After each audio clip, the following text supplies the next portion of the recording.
اقبلي يا بنت ثبت ولك قدر ومقام،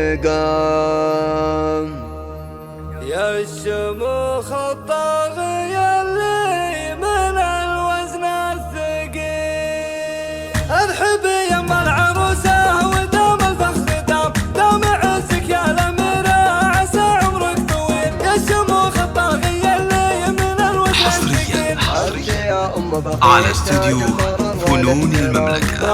على استوديو فنون المملكة. جعلنا ما نفقدك كل يوم وكل ليل، الفخر والمجد دايم يبلغك السلام، يا الأصيلة شيخة الغيد يا بنت الأصيل، يا ملاك الطيب والجود يا بنت الحشام، نادرة بالوصف بين العرب مالك مثيل، في المقام اجمل عروسة ويا نعم المقام، شامخة بالحسن والزين كل على استوديو فنون المملكة.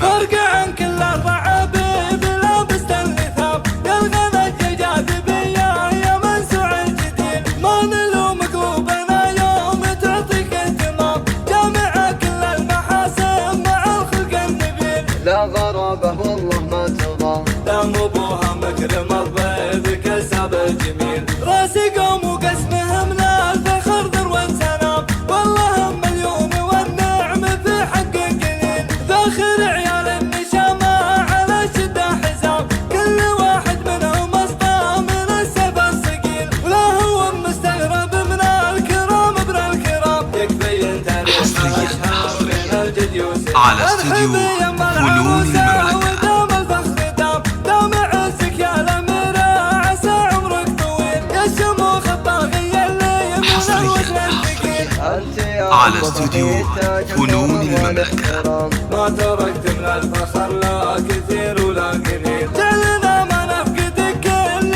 يوم وكل ليل، الفخر والمجد دايم يبلغك السلام، يا الأصيلة شيخة الغيد يا بنت الأصيل، يا ملاك الطيب والجود يا بنت الحشام، نادرة بالوصف بين العرب مالك مثيل، في المقام اجمل عروسة ويا نعم المقام، شامخة بالحسن والزين كل والدليل، الجمال اليوسفي والشموخ المستحيل، فرق عن كل الرعابيب لابست اللثام، يا الغنى الجاذبية يا منسوع الجديد، ما نلومك وبنا يوم تعطيك اهتمام، جامعة كل على استوديو فنون المملكة. لا غرابة